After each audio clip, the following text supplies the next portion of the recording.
ব্যস্ত শহরের হাজারো মানুষের ভিড়ে প্রকৃতির এক নিস্তব্ধ গল্ফের নাম কক্সবাজার সমুদ্র সৈকত। অবিরাম ছুটে চলা 120 কিলোমিটার দৈর্ঘ্যের এই সমুদ্র সৈকতে রয়েছে এক প্রকৃতির মায়া ঘেরা নীরবে বয়ে চলা নিস্তব্ধ গল্প। সেই গল্প নিয়ে আজকের আয়োজন। আপনাদের সাথে আছি মোহাম্মদ মোফাজ্জল।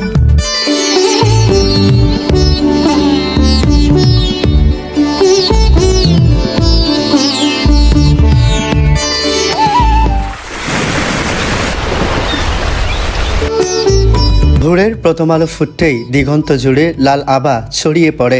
উদীয়মান সূর্যের রক্তিম আলো ধীরে ধীরে সাগরের বুকে প্রতিফলিত হয়ে যেন নতুন দিনের এক অপূর্ব ক্যানভাস এঁকে দেয়। দূর থেকে ভেসে আসে ঢেউয়ের মৃদু গর্জন, প্রকৃতির নিজস্ব এক সুর যা ব্যস্ত জীবনের সব ক্লান্তিকে ধুয়ে নিয়ে যায়।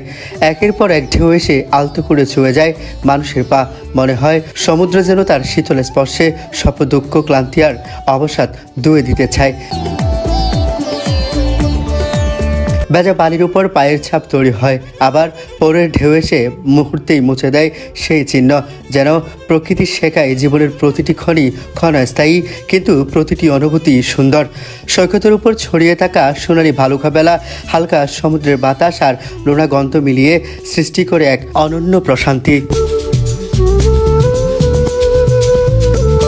দূরে উড়ে বেড়ানো পাখির কিচিরমিচির শব্দ জানিয়ে দেয় দিনের শুরু শুধু মানুষের নয়, প্রকৃতিরও।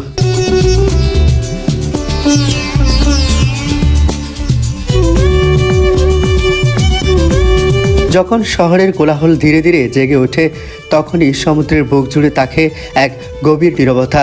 সেই নীরবতা শব্দহীন নয়, সেখানে রয়েছে ঢেউয়ের ছন্দ, বাতাসের ফিসফিস, পাখির ডাক আর প্রকৃতির অনন্ত কথোপকথন।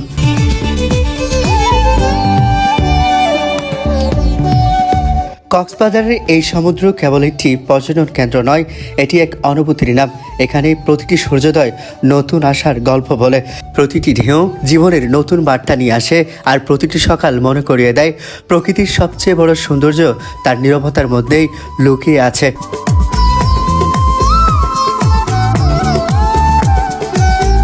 সমুদ্রের ভিড়ে মানুষের মাঝে যদি একটু থেমে শোনা যায়, তবে প্রকৃতি নীরবে প্রতিনিয়ত মানুষের সঙ্গে কথা বলে।